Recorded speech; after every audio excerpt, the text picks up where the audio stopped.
Welcome to episode 21 of Auto Off Topic. I'm your host, Andrew, and my other host is Brad. As always. And tonight we have a guest. It's Vinnie McMahon, right? That's right. Yep. Cool. He is an amateur rally car driver. Yes, I heard that right. We have Vince McMahon on the podcast tonight. Oh, yeah. Yeah. I haven't heard that one before, One of the right? WWFs. That's right. But we're gonna skip most of the usual stuff so we can, because we got quite a few questions for. We do, and Vinny has quite a cool story about a Mitsubishi rally car that made us a little jealous of his story and a little envious of his story and a little trepidatious in inviting somebody who is that crazy into Andrew's basement. So he lives locally, ironically, and I'd only met him all the way in New Hampshire at Team O'Neill for the first time, but he lives like probably 4 miles away. Yeah, 4 or 5 miles from my house. So we had finally talked to you at the Team O'Neill Rally Sprint, and then at the beginning of the year, there's the new ARA, which is the American Rally Association. They had their first event, and how do you pronounce it? Is it Rally? Is it Pierce-Neige? I think it's Pierce-Neige. I think it's know. Pierce-Neige. Yeah, I've heard it like that said. So it's obviously in Canada. Yes. Yes. Oh, yeah. So the first French event Canada. was in Canada. So what part of Canada was it? Up in? It's way up in Quebec. It's like 4 hours northwest of Montreal. So it's a hike. Yeah, it was about an 8-hour drive from Peabody. Wow. Okay. And Peabody is about 20 minutes north of Boston. So Yep, for those not local listeners. yeah, so about 8 hours. So you had to go. Did you For those really not local listeners, Boston is in Massachusetts. Yes. I think most people, if you're listening in America, where Boston Well, we have a is. few Australians listening. Okay. So basically, this was your first stage rally other than doing the rally sprint, or? Yeah. First stage rally. Did the rally sprint at Team O'Neill. Yeah. Kind of break the car in.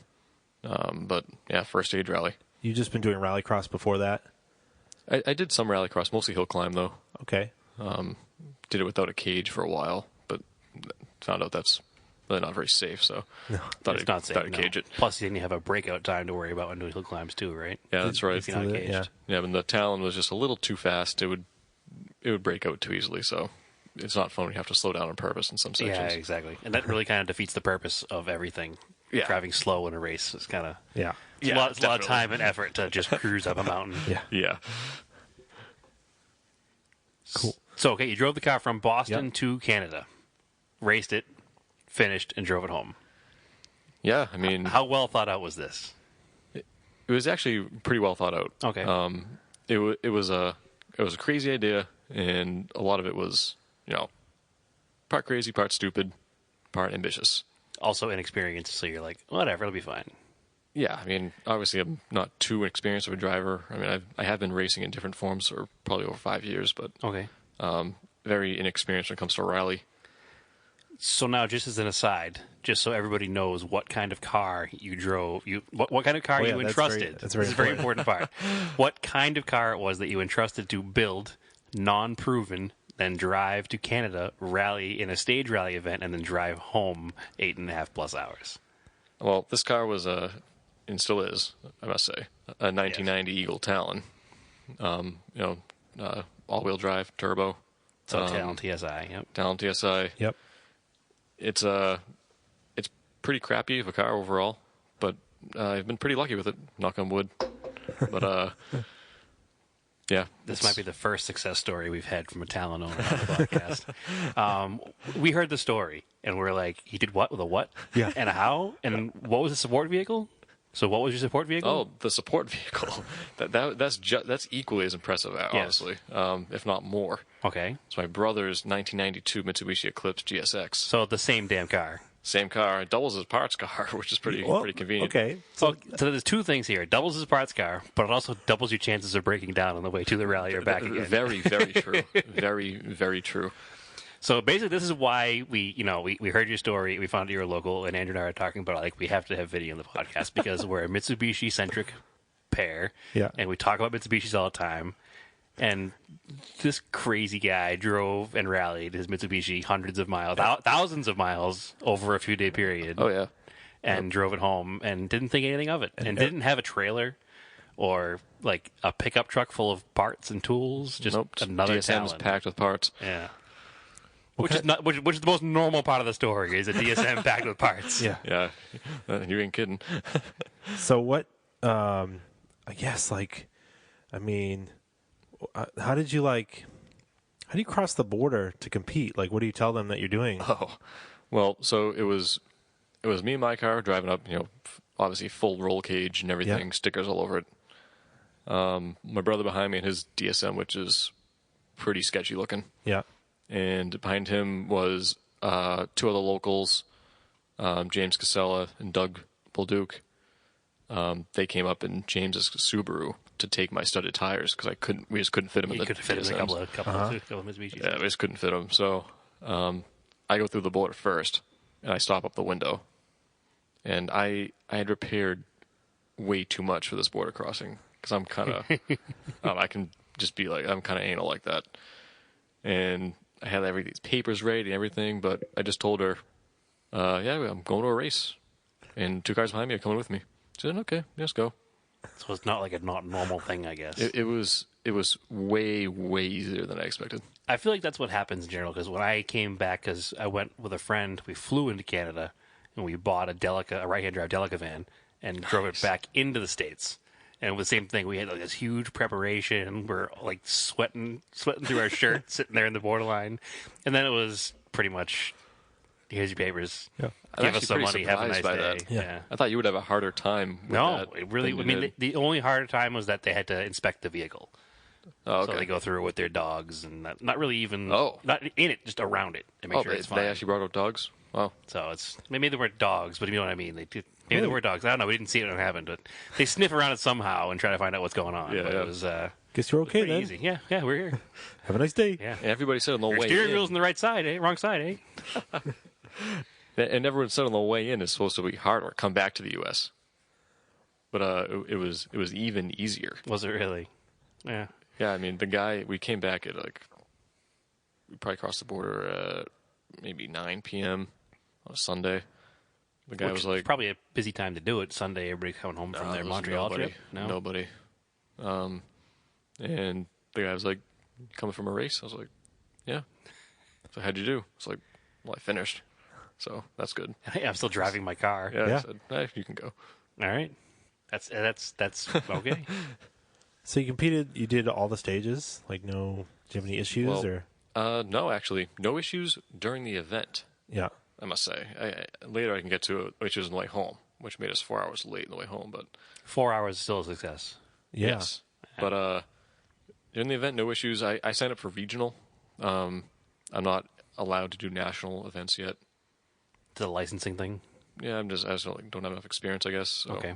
Regional was just a few less stages. Basically, we didn't do all the night stages. We'll get to that part eventually. How you prepare yourself to become a rally driver, because... Yeah, I'm not sure I can answer that one. It's a quick, yeah. Well, so one question a lot of people have is, how do you break into this? How do you get that first? Yeah, you just do it, I guess. Seat. Yeah, just do it. Because this is now. So ARA was partnering with Cars, Canadian Rally Series. Yeah, they're partnering with the Canadian Rally. And because you're driving a turbocharged car, you had to do regional. Is that why? Or no? You might know about the Rally America rule. Yeah, you have a turbo all-wheel drive car as a novice, you can't race it actually. Yeah, you can't. I guess Rally America is the only one that has that really stupid rule. So. Oh, okay. Yeah, because I know NASA will let you. It's like open heavy or something. Yeah. Canada doesn't care either. They feel you gotta be okay as long as. Well, plus it's a 1990 Eagle Talon. It's not like a brand new STI. Right. Yeah, sometimes in Rally America, because it was like the premier series, they didn't want people showing up with, somebody who's wealthy enough to buy a ex-Vermont sports car and just show up with it and race it, because they'd kill themselves or kill somebody else. 'Cause you just have no idea what you're doing. Oh, yeah. I mean, totally true. You have people like that. But, I mean, people don't crash all-wheel drive cars more than they crash two-wheel drive cars. It's just how fast really you crash don't. them. Correlation. Yeah, that's true. Yeah. You have a lot more traction, you can crash a lot faster. Yeah, and it's just able to go so much faster, so much quicker. Yeah. Your reaction time has to be so much faster. Yep. So what made you choose Canada for your first rally instead of doing something maybe, I don't know, a lot closer? Well, there really weren't any events coming up that were closer, that were anytime soon, for the most part. Okay. Also, the rally was on my birthday. Okay. So kinda just- extra bonus. Yeah. Yeah. Birthday Belated present, birthday. And I had the car ready. I finished it. Well, I didn't finish it. Sorry, I actually didn't finish it all. I got the cage done in the fall, and I was like, you know what? I gotta force myself to finish this car, and the way to do that is to sign up For a race. Yeah. And I forced myself to finish it. Yep. But I also heard a lot of good things about the Canadian rallies, and Novice friendly or novice friendly. The event's organized like perfect. That's what it sounded like from what I read. And, Huge event. It's awesome. And the pictures I saw from it looked really fun. Well, it sounds like we might have to go next year and do some spectating. Oh yeah, it's definitely spectator friendly. And I've been wanting to go to one in Canada for years, just haven't gotten around to it. Yeah. well, maybe I might be going to one in the fall. So We'll make it an event. And hey, maybe we'll make it a double event because we can, if you want, we can figure out something so we can use my trailer or bring a car. They don't have to worry about it as much. well, I want to turn that down. Yeah, we'll figure out something. Oh, yeah. If it's warmer out in the fall, definitely bring like the trucks. The trucks are set up to, for overlanding. You can sleep in them. Yeah. Plus, I have my big pickup truck and my Yeah. big 20-foot enclosed trailer. Yeah, So, camp in that. Well, that would be a fun trip. so now we have a connection that needs a trailer and a connection that has a trailer. Yeah. And I am willing to We're pretty good pay at. for that usage. Yes. Well, I'm willing to give you a good enough deal to make we it also- worthwhile for everybody as long as my We gas also gets paid sort of for know it. how to work on these cars. Sort of. We've done a thing or two with them in the past. That would be definitely an added bonus. To have some Andrew and I members. have owned one or two Mitsubishis, as everybody that listens to the podcast knows. Well, this is my first time in Andrew's house, and I can confirm he has 3 of them at a minimum here right now. Yes. Yeah. Actually, there's 4. There's 4 because the Outlander's out there my too. Uh, dad's Outlander's here too. Oh, well, look at that. Yes. His dad also drives a Mitsubishi. Yes. Runs in the family. Thanks to us. In fact, my sister, unrelated, just bought a new Outlander last week. Yeah. Really? Yeah, she did. She traded in her 09 Lancer, which she bought brand new. Very nice. Not sponsored by Mitsubishi. We're not sponsored by Mitsubishi, no. We Although should we would not Yes. turn it down. Yes, if they would like to. Or Nissan now, I guess it would We're be, open because to Nissan owns enough of the company. True that. All right, next question. Where were we here? Spares. Yeah. What kind of spares did you bring in the car? Are you talking just up to the event, or while I'm actually racing? Well, With you to Canada. With you to Canada, what did you anticipate breaking? bring like that you had parts for? axles. You bring. I didn't really bring too many big stuff because I just didn't have the room to carry it. Yeah. No axles, no control arms. This event isn't as rough. Well, at least I thought it wasn't going to be as rough all as are. most other events, and it really wasn't for the most part. But there was one stage that was terrible. But just brought like every sensor you could think of. I brought like the little stupid things like injectors, spark plugs, just small little things that could just really get in your way. They Stuff can that change would actually easily. ruin your day if one Stuff little you thing can't broke. get at a parts store. Yeah. Right. I mean, luckily, GSMs were sold in Canada, so you can maybe get some stuff at the parts store. Yeah. But the service time is only 25 minutes, and if you can't change something in 25 minutes, or at least kind of close to 25 minutes, there's no point in bringing Why it. you bring it? Yeah. Yeah, I mean- you spare motors. Right. Subaru Rally Team here. You just- Even they don't bring a spare motor. Yeah. They do have a spare transmission, so. yeah. 20 years ago, I mean, those cars were the car to have for stage rally DSMs Yeah, before they the were WRX big. showed up, because that was Yeah. what you could get here was an all-wheel drive car that was legal, and they were smaller and lighter than an Evo because they're a two-door coupe. Yep. So they're actually pretty capable cars. They have a big rally history. Oh yeah, I mean American those in Rally, Gallants, especially. Yeah. Yeah, American rally history. those in Gallants were big. If you go back and watch the videos of like Pierce Neige from like 2000, you can actually find it on YouTube. Yeah, They got there's DSMs yeah. in that They're video. still common then. They haven't Yeah. all rotted away yet. No, The big drivers are driving them too. I think there's some probably still stashed away in garages. Oh, like I'm sure there are. X cars. I'm sure there are. There's I'm a sure few. There's a few. probably most of the Mitsubishis in Canada were rally cars because they didn't sell many Mitsubishis in Canada. No, so that's neat. What else did I want to ask you about that? What other events do you have planned in the future, rally-wise? Well, if any. the Yeah. the big event coming up is Mount Washington Hill Climb. Oh, you're doing that? Yep. Excellent. oh, cool, you got accepted in because it was like you have to apply and then they accept people. Yeah. But you've run with so that's the Sports Car Club of New Hampshire. They are partly the sanctioning body, right? Are they partnering with like ARA too at the same time? I think. No, I'm honestly not sure, but I'm pretty sure Sports Car Club of New Hampshire exclusively makes the rules and runs that event. Okay. But it's sponsored by Subaru and everything too. Yep. Yeah, it's a big event. Because you've run Very big, yeah. Yeah. You run basically Cool to be in that. the Sports Car Club of New Hampshire is the club that runs most of the hill climbs in New England. There's some Vermont Sports Car Club too. Yeah, there's like Killington Sports Car Club, Vermont Sports Car, and Sports Car Club of New Hampshire. They all run the hill climbs. For people not in the New England area, when we say hill climbs, basically ski mountains in the summertime. There are roads to access the peaks that they use for maintenance and stuff. So we use them for racing. You use them for racing on select weekends, yeah. Yep. And that's what they do. Hill climbs. Ski mountains want to make money. I mean, there's oh my gosh, I'm blanking on the hill climb event. Akimo? No, there's maybe Bennington, somewhere in Vermont. Burke, maybe. Ascutney, that's one. I'm trying to think of the one there is one that Mark Donahue got his start on. That was one of the first. Mark events. Donahue, the Camaro racing driver from the 60s? Yes, he started locally. Like Roger Penske, Mark Donahue? Yes. Bolton. Oh, that's cool. Yeah, it was one of the. I think it was one of the Vermont. Is that covered in the book? It is, which is not handy. It's upstairs. Yeah, exactly. So, so there's some neat history there with hill climbs, and I've definitely wanted to do one, but I haven't had a caged car. We've talked about it for years. We were gonna do you don't need a cage. We were going to do it in a non-caged car a few times, and then our common sense got the better of us, and we didn't do it. Like when we had the Mirage, how many times did we talk about doing a hill climb with the Mirage? And if you have a slower, like a non-turbo car, that's what we had. You can definitely get away without having a cage. 95 Mirage. Yeah. I mean, it's definitely not the safest thing, but you can do it without a cage. Neither is walking out the front door, so that's true. Let's do Well, it. I always see that, our friend Alex Grabau and Bill Washburn run them.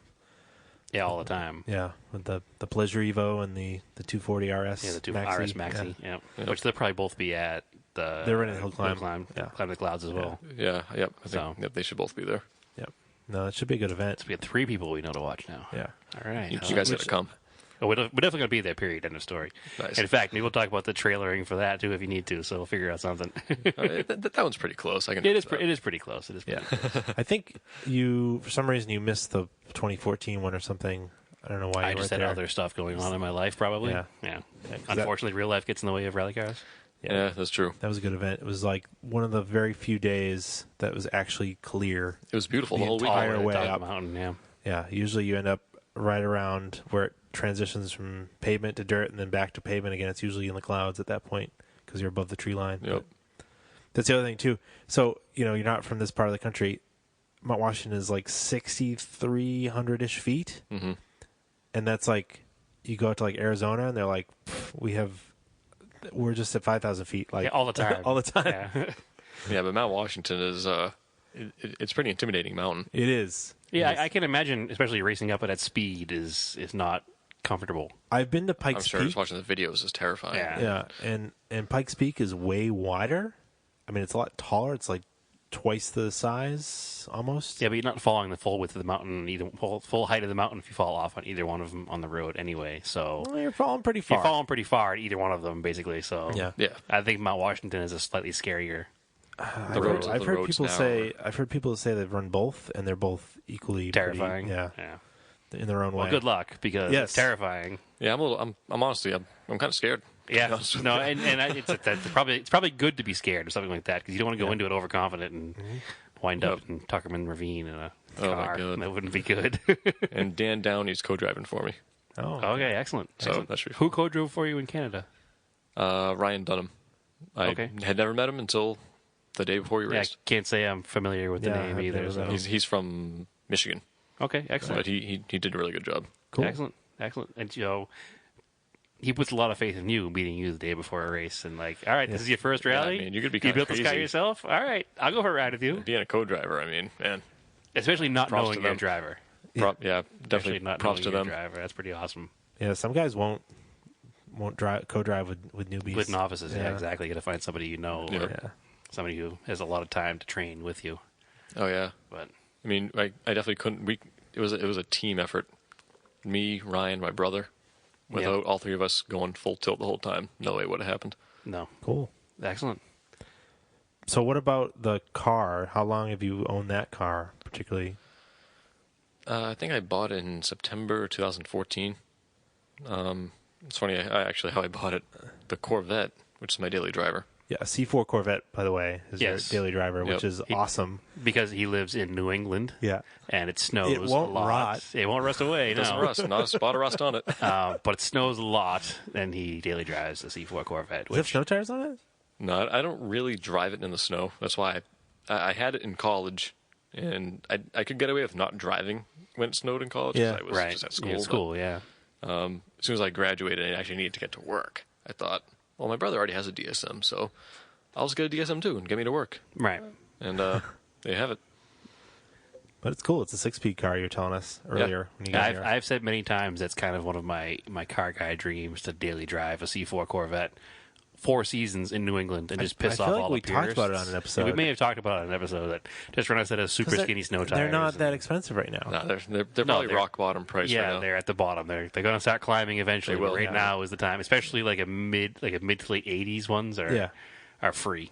Yeah. So in fact, I could probably buy a mid to late 80s C4 Corvette for less than I paid for my 10-year-old Eagle Talon in 1999. I don't think they're bad. I don't think they're bad looking either. Not a bad looking car, and it's a V8 rear wheel drive stupid car to have stupid fun in, and they're reliable. And they're just an American V8. Like the same basic motor was in a pickup truck that somebody put 350,000 miles on. It is what it is. It was a neat car too when it came out. Like that was a totally new car, total departure from a C3. Yeah. Like C3 was like an old fashioned They were trying to make it a world class sports car. Yep. It failed for a couple of years, but they got it right. Yeah, I mean, eventually, once then they started to get it right, and you can see that lineage as they get into the C5s. Your car's what, 96? Yeah, 92. 92. Okay, First year of the that round body motor. style. Yeah, that's still it's an awesome car. so it's like an LT1. And it's green. LT1. Yep. Yeah, And it's green. Yeah, dark green's good. And we love green cars. Yep, Green's a good color. I only say that because I have a green Camaro. So that's cool. Oh, nice, dude. So it's a little bit older, but 68. But still, it's green. Similar color. That's probably a lot better though. 68 Camaro, nice. Well, I don't know which I'd rather. It is a cool car. Not deciding to talk about my car here, but we like green cars. Yeah. So car. you got the car in 2014 as daily, but it's not anymore apparently. And then I still daily. It depends what time of year it is. Mood strikes. Yeah, you don't have to get in and out of the car with a 3-piece suit on to go to work, I assume. Then. Oh my god! Thank God I don't have to wear a 3-piece suit. That'd be funny driving that to work. Yeah, exactly. Oh my god. So what made you decide to start racing it, or did you start hill climbing first, or? Let me think. I had already. I might as well start from the very beginning. Okay, I'll try to make it as brief as I can. No, don't worry about it. We get some time. When I was 19 years old, I had like a Buick LeSabre. I beat the crap out of things. I still liked cars. Yep. Mm-hmm. But my brother, who's 2 years younger than me, for his first car, got a '95 Eclipse RS 5-speed. Oh, okay. So a Chrysler motored car? 428. Or a 428. 428, yep. all right. Same thing in the PT Cruiser, basically. Oh, yeah, Dodge Neon motor. Yep. And he didn't even know how to drive stick at that point. My dad had to drive it home for him. And it's the best way to learn. Just immersion. Yep. Buy it and do it. And he just insisted on. He learned, and he taught me on that car. Yeah. And we fell in love with Mitsubishis. And I was like, you know what? I'm gonna buy a Corvette. Because my dad had a Corvette when he was 20, so I was 20. I was like, I want to buy a Corvette too. Yeah, keep the family tradition alive. Exactly. Okay. So I bought a Vet, and it's been a great car. And then I graduated college, and I was, I had a job, so I actually needed to drive in the snow. And at this point, my brother had already he got rid of the RS, and got a '92 Eclipse GSX. Excellent. Mm-hmm. Wise move. Very, very wise move. That car has been very unreliable, though. And don't say that too loud, because we're trying to convince people that Mitsubishis are good cars. They are. They're good cars. It's just they get neglected. Yes, but they're good cars. That's always our argument. Yep. They really are very good cars. And it's kind of like the argument that pit bull is no bad dogs, just bad owners. There's no bad Eclipses, just bad owners. Very true. Very true. So I ended up buying a DSM. Bought it in Salem. A local car. Yep. Bought it in Salem. It was it had no oil in it, no oil and dipstick. Excellent. But I didn't find that out until after I took it for a test drive. Overheated immediately. I was like, I don't know what's wrong with this thing. Luckily, my brother was there. He threw some coolant, some oil in it. I bought it, $1,800. You're lucky we didn't find it first, because we probably would have bought it knowing it was in Salem. Yeah. It was a pretty neglected car. Like, it was mostly stock, almost all stock, but it was no really bad rust on it. Just neglected, you know. I know it's all flat black now, but was it? I feel like when I was looking at it, was it a blue car? I think it may have been. I don't know. I got it. It was rattle can black. I mean, somebody rattle canned it. I may know the car then. It's always been in Salem. Let's find out. We can do the Carfax on it. Yeah. Because my 90 was blue. Oh, Brad's got a story for off air. Oh. Yeah, and I always wanted it. I really wanted a blue Talon. Like, if I want to buy another Talon, I want a blue one. So you had a blue Talon, huh? I had a blue Talon, yeah. Maybe I bought yours. No, you definitely did not buy mine. Yeah. Mine no longer exists on this mortal planet. Oh, my God. Yeah. Unfortunately. Brad sold it to me, and then I took parts off of it, and then sold the shell. And the shell was beyond saving. You say your car didn't have much rust on it. It definitely was not my car. No, that's the only problem, is that the plastics underneath on the Talons especially. Yeah, they trap all the... Yeah, they trapped all the stuff right in front of the rear wheel. Yep. Yeah, the rockers are gone. Yeah, one of my rockers is starting to go, so I think I'm gonna have to get that cleaned up and save it a little bit. Yeah. Oh, we'll talk about that too. So. Yeah. I'll be careful when I swap my subframe where I jack it up. So. Yeah, exactly. We got to fix yours too, actually. Mm-hmm. Also, we'll fix the steering first, and then we'll move down the list. Yep. Everybody gets fixed. Well, we got to practice on the steering first. Yeah, everybody gets fixed. It's a little risk. Anyway, so carry on with your story. We apologize for going way off tangent. Well, that's okay. I've been doing that the whole time anyway. That's all we do anyway. I don't even remember what the original question was. Oh, so you bought the car. History of you in the car. You bought the car. You daily drove it to work. And then you decided to start racing it at some point. Well, I had already been racing for a while. Racing the Corvette. Probably done over 50 autocrosses in that thing. It's a good autocross car. Yeah, it's a great autocross car. Then I did a bunch of hill climbs with the Corvette too. Cool. No cage. Which definitely would break out time-wise. Easily. Yeah. Way too fast. Like, wicked dangerous. Going over 100 miles an hour, no chemo. That's very dangerous. Just not safe. Looking back, it's like a lane. It's like a lane and a half wide road through the mountain trees. Yeah. On Philo, Mount Philo is literally the width of a car and a half because it's one way. Mm-hmm. And that's scary, especially in October because it snows sometimes. Yeah, in a Corvette. In a Corvette. Yeah, it's no good. So I got the DSM and decided, the Vette's too expensive to race. The tires are expensive. All the parts are expensive. It's hard to work on. Mm-hmm. And so I said I'm going to race the DSM. So did some rallycross in it. Did some hill climbing in it. Decided I'm going to make a rally car. Designed a cage. Had it built. So you designed the cage yourself? Yep. Excellent. Who built your cage? A place called BFR Chassis in Western Mass. Okay. I'm not familiar with them, but excellent. Yeah, they actually build circle track cars. Mm-hmm. Those are sometimes the guys to go to because they're probably cheaper than like going to a guy who he was very specifies cheap. In a. He was cheap, and I was only a second rally car he did. He did Dan Downey's car before me. Okay. And then it was just like you just told him what the rules were, the wall thickness and stuff, and. Yep, I told him ahead of time. So just keep it simple. I told him just buy all the same size tube. Yep. Gave him the design. He did a good job on it for the most part. There were, he didn't follow all the directions. I ended up cutting a few tubes out after that weren't required. Right. But overall, pretty good. For the price, you're happy with it, though, basically. Can't beat the price. Yeah, exactly. Can't beat the price. That's why it's half the price of most people's cages. So. Which is awesome. Yeah. Yeah. So keeping that in mind, too, then, yeah. Especially for any of us, because we're all, like, none of us are well-to-do race car drivers here, so no. We're all shoestring budgets. Oh, my God, yeah. And when I got to Canada, it really hit me just how much of a grassroots driver I'm trying to be. Because everybody else had at least a flatbed trailer? I mean, yeah, I'm talking people roll up in 18-wheelers, some of them. Yeah, we've seen that even at the rallycross level. Sometimes people show up with it's like, what are you doing? This is supposed to be fun. Yeah, it's like, what are you doing? It's basically the biggest wallet wins. Yeah, and it's the same in any kind of motorsports. I think that's unfortunately there's nothing you can do about that unless you have strict budgetary rules. Well, it depends what class you're in a lot too. Yeah. If you're in the all-wheel drive class like I am, you need money to be competitive. Yeah, or you need to be crazy. Yeah, because people are going to have a lot newer Subarus and Yeah. because even like our friend Jordan has an '05 STI like that. Those cars are now old enough that people are turning them into rally cars. Yep.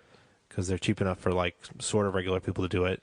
Yeah. And they're crazy fast. A $35,000 car anymore. It's $10,000 No, car. they have 300 horsepower stock. Like that's a very fast car. Oh yeah, they move, and with the 2.5, they have a lot more torque than a GSM. Yep. Oh yeah, and they don't break as much either.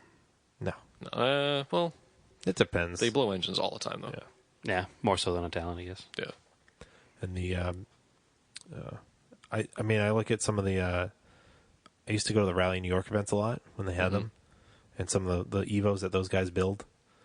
We used to call it Irish Rally Mafia, and they put like 2-3 strokers in them and stuff. I mean, just probably like $10,000 into the engines. Probably more than that. And just crazy fast cars. Big money. And I mean, those events are really cool. I hope they do some more of those events because they were doing ESPR for a little while, and usually it was in the spring, but I haven't heard anything this year. So yeah, I think ESPR used to have a tarmac event in the spring. Yeah, they're having issues with locals. I mean, there's nothing there. You're in the middle of upstate New York. Like, they have nothing. It's like a very depressed area. It's kind of sad, but it's like, just let us race there. Like, we were just coming for the weekend. Like, people are spending money. Yeah, or, I mean... People don't care. People, they don't want... Not my backyard. Yep, that's why it's so tough to organize rallies in the U.S. But, I mean, recently it seems like they've been doing a pretty good job of getting a lot more events going. So yeah. Well, I think it's a good success rate helps, too. There's been a good success rate, and you have something you can show people. Yep. And, 10 years ago, the press coverage and the internet and everything else wasn't as big and as easily accessible as it is today. Yep. So now you can have all this coverage. You say, hey, listen, here's pictures and stories and police logs even from the past 10 years worth of events, and the people in the city are like, oh, so nothing bad has ever actually even happened at one of these things, so maybe we should do it. Nope. So maybe we'll see what happens. Yeah. But next question about the car. So you built this car yourself. Is there something, now that you've been driving it, is there something you do differently? Like if you're going to start over? Well, if I really want to start over, it's probably better to build a two-wheel drive, non-turbo car. Right, especially as an amateur. Yeah, and everybody will tell you that, and people told me to, and I knew I probably should have, but I just want to race a DSM. Mm-hmm. You had the love. Fair enough. I got the love for the Mitsubishis, but... Would you buy a car, or would you build a car? I've heard the argument that you should buy a car first, start with a used one that's already turned into a rally car to see what you like, and then build your second car. It certainly would have been a lot easier to just buy one, but I thought building it was actually really fun. Yeah, I mean, if you're into that stuff, I mean, I do like building stuff too, but... Yeah, I think the advantage of building a car too is if you built it, you know every square inch of the car. Yeah. Yep, so definitely an advantage. When something does go wrong, you know how to fix it immediately. Because that's the thing, even if I bought a used rally car, I'm still going to go through it. Right, and you go through it to the point you might as well just build it. And the one build part you can't build really yourself because we lack the knowledge and skill is the gauge, which you do the same thing. You just have to gauge out to somebody else. So the only thing I would be interested in is like a used, if we could find a vintage Colt rally car, two-wheel drive, rear-wheel drive. Yeah, that'd be cool. Colt rally car. Which I have a line on a few of them now that we've said that a few times. So when we have some money to buy one. Because that's something I would like to take. Because that's the other thing. So you don't even have to really do too many like stage rally events. They're having so many rally sprints in our region. Oh, Team O'Neill just has probably 3 or 4 a year now. Yeah. Which is the only region in the country that even has rally sprints really yet. Because it takes a place to have them. And Team O'Neill it's a rally school in New Hampshire. You should Google it. It's very cool. Yep. But he's got a huge facility with roads that are cut in certain ways that they can just move. You just take a different cutout, and it's a different, basically a forest road. And he's done stuff with it's not like dirt. It's like a heavy like gray gravel. So the surface doesn't really beat up the cars because obviously they don't want to beat up the school cars, and then the place is the best. Yeah, right. It's just really well prepared. It's like room and facilities. It's really, really cool. And you get it's like $200 to sign up. Yeah, this is and you probably do over 30 stage miles. Yeah, this is through the SCCA. It's awesome. And It's you only don't $200. Yeah, and you don't need $200. You don't need a license. 5-minute transits. Well, you need a driver's license, Yeah. but Also, you don't all you need need is a caged. You need a caged car. Does that it need to be meets logbook tech. car too, or just tech? It's going to be logbooked. Yeah. Okay. But so how do you logbook it? Who do you bring that to? So to logbook it, one of the hill climb guys, Walter Clark, he was the NASA Rally Sport logbook issuer.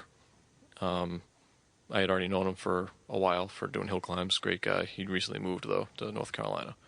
But basically, talked him through the process of designing the cage to make sure that the design would, pass tech. not in general, only yeah. NASA Rally Sport specs, but also like the European FIA Article 253, blah blah blah.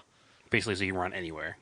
Yeah, I mean, I'm not going to bring it to Europe, but No, but you don't have to worry about them changing the rules here. Yeah, and you having want to design the to cage. you want to try to meet the standard that Is a standard works for everybody. Yeah. exactly. So once the design was good, I had the guy build the cage, and then took it to Walter, and he looked over it and determined, yes, this is good, and issued me a logbook. And then he even helped me remove one of the bars that I didn't tell the guy to put in. It was basically a strut bar on the rear. Okay. Really didn't need it because I have so many other bars in there, and I couldn't fit the spare tire with it Took there. like So a cargo area out of the way. So Exactly. does it come down and tie to the rear strut bars? Like, do you have like diagonal bars that come down from like the roof? Yep. So there's a bunch of different ways you can design the cage. Yeah. But I tried to make mine as the most robust way, which is having X's in the roof, the main hoop, and in the back diagonals, Okay. instead of having V's. That way each corner is supported by an X brace, basically. That makes sense. So, yeah, I have all X's. It also helps with your head fitting, with your head with your helmet on fitting in the car, because Talons are so, they have no headroom. Yeah, there's not a lot of headroom. And if you have the V stuff, like, the bar is going over your head, there's no way your head can fit. Is that car? That's not a sunroof car, right? No. No. I would have had to cut it out if it was. Yeah. Yeah, mine wasn't a sunroof car, and then it has a dealer installed like '90s pop out sunroof. Oh. Yeah, It's pretty awful. yeah, it's pretty terrible. I wish it didn't have it. I always thought sunroof would be cool. Yeah, but a factory sunroof. Yeah, would the be cool, parts but this car I is like had has the factory sunroof. Yeah. This is like one you'd see in like a conversion van, 1979. It's so cheesy. So good. I mean, maybe someday. That's like very low on the list. I'd find another car to cut the Swap roof out the of, roof over, yeah. and have it welded in. But regardless, that's a long way away. So, with all that, what class did you build the car to? Just open all-wheel drive. Open all drive, and Basically, it's what all the really legit people run in. Yeah. Obviously, I'm not legit at all, but I knew I wasn't going to be competitive with a 1990 Eagle Talon, anyways. Yeah. Right. Doing it for the story. No, for you fun. just Doing it want for to fun. and the experience. you just want to do Yeah. it for the seat time and to do it. Yeah, I know. I mean, in order to really be competitive, I either need to be a really good driver or really rich. Right. And probably both. And I'm Good neither. combination of the two. Yeah. Well, the only way to become a really good driver is to drive on a lower level for a long time anyway. So Yeah, and you might as well not spend the money if you can't compete anyway, and just enjoy it and not Yep, take it too yep. seriously, and have some fun with that's definitely why it's best to start out with a slower car, because you do. Which it's funny to discuss the Talon as a slower car nowadays. 'Cause it used to be a competitive it's car. really in the not class. though. Yeah. I mean, the Talon's still considered a pretty fast rally car, power wise. It's fast. right. Yeah, I mean, because your car is basically, as far as power, it's stock. You were telling me when I was at the rally sprint, I was asking Yeah. you don't have any engine management at all. No, it's stock ECU. It just doesn't have a boost controller. It just kind of boost creeps, Yeah, so it kind of boosts wherever it wants. yeah, because you have just like a 2.5 or 3 inch exhaust or something. Yeah, it's got 3-inch exhaust, and It's usually why you get boost creep. yep. Even with the Cat now, it still boost creeps, but whatever. It doesn't do it in second gear, just third. So it goes up to like 15 psi. It's pretty fast. That's plenty fine. Like, like you won't blow it up at 15 psi. No, not even And then close. you just have a front mount on it, right? Yeah, I put the front mount on it because for hill climb, you're doing full throttle for 4 minutes straight uphill. There's no Yep. way you can run the side mount. No. Heat soaks halfway anyway. Well, that's it. That's the only real problem with those cars is the turbos are front mount or front facing, right by the radiator, so they can kind of heat soak the radiator. Yep. As we found when we were at the Tail of the Dragon, like we took my. Oh, that's awesome. I was there in the Gallant, and he was with his Styrian, but we were. I mean, you're only doing like 35, 40. That's about the speed limit. Yeah, but you're pretty hard throttle in second gear. You're like, I was like top of third, like middle third. That's not 35 miles an hour, Andrew. What are you getting? That's like 85. Whatever. All right, so the speed limit in the road is 35, 40 miles an hour. But 8.5. Andrew was in middle of third gear, so we'll see what's going on here. You're pretty whatever. hard throttle through second gear into Whatever. third gear. You're pulling the revs, and it's throwing a lot of heat into the radiator, and the car started to run hot. So. Oh yeah. However, on the same story, the Conquest that I drove down there with you at the same time had the same heat soak problem. Yeah. And does not have the turbo in the front of the motor. It's on the side because it's a longitudinal They just setup, don't have so a lot of grill area in that car, though. there's no grill area in that That's car. the thing that kills it. If you have a front The mount, Talon's the forget same it. No way. airflow. Yeah. Yeah. So actually, what I was telling Brad about this, that what I'm going to do with my car is I'm going to take that parts car hood, and there's a fiberglass drop vent that you can buy, and I was going to cut into the hood, the parts car hood, and rivet it in. So when I do track days, it's got a vent for the air to flow through and then up and out of the hood to try to get some better airflow. You'll have to show me that, because I actually cut a hole in my hood in the Talon with the angle grinder. Just cut a big, like, square, rectangular, probably like 10-inch by 19-inch hole. That's pretty. That's a big in the hole. hood. Yeah. Just to, That's pretty death metal. it's really ghetto looking. Whatever. It's a flat black Talon. It deserves that now. Yeah, so. it looks like straight out of Yeah, Mad I was trying to Max. look at the pictures, so that's why that has that like flap on it. Like, Yeah, I put a little. It's like it's basically a little A thin rain piece door? Of, yeah, just to block rain from getting in when I don't need it open. As the former owner of a daily driven Evo, I had that same problem because they have a factory giant hole in the hood and it gets filled with water and snow all the time. So yeah, Does that really cause a problem? not when I owned it, no. And there is like there's a factory piece that's there's a supposed to factory divert tray it, underneath it, and a lot of people take it out. Well, I left mine in there, but Yeah. the problem is even with that tray in there, if the car is parked at an angle, Yeah, it still gets covered in water and snow under the hood. Yeah. So it's not. Yeah, what can you do? Yeah. I only had the car for a year or so before I decided I didn't want to pay for it anymore, so I sold it because it was very expensive. no, it was basically yeah. a brand new car at the time. So Yeah, this was like in 2004. The car was only... it was an 03, so Yeah. the payments nice were car, still though. real. Yeah, Yeah, the car had yeah. Now a few thousand miles the out when car I would bought have it. been Yeah. sweet to have, but Oh yeah, We'll have another one eventually. great cars. Yes, yeah, they are. They're stupid Best, cars. they're the best. I think that pretty much covers everything. Pretty much. If it wasn't for the Talon, what was the car that made you a car person? Or what's the memory that made you a car person or man. into cars at all? Or is it just always just kind of been there? As long as I can remember, even very very little, always been a car person. My dad was a Nice. car person, so Okay. I was just raised that way. So as a kid, did you do car activities as a kid? Or you just kind of looked at cars from afar? and We was we I had can't like wait to we had be a 16? go kart, Nice. Okay. That's a good way to get into racing. I and think, we is would just go-kart. like would tool around with that in the street. Yeah.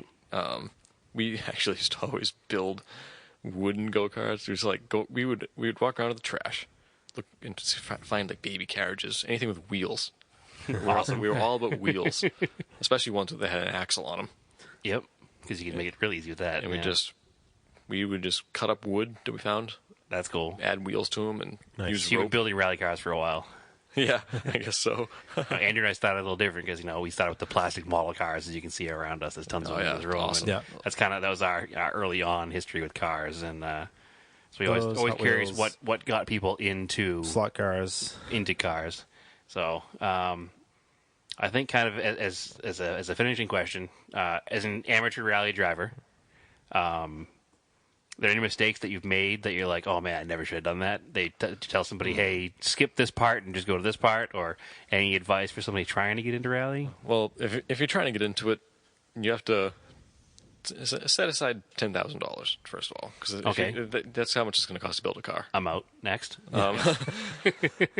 It's the cost is usually the thing that catches people off guard. Like things just keep popping up. It's like, oh, I need this, I need this, I need this. But if everything's available online, just do your reading, do your research first, and you can be pretty I think prepared. people forget about the safety equipment sometimes. They don't think about that component because that stuff's Oh, yeah. expensive. Fire suit, Hans A device. nice fire Yep. suit, Yeah. And I mean, a nice fire suit is worth it. Yeah. Totally worth it. and you want what kind of helmet do you have? Do you have Just like a Bell open face helmet. But is it the rally one that they advertised with the communication in it already? No. A lot of rally people, race people in general, are going to say, "Oh, you got to get all this top dollar stuff." Yeah. You really don't.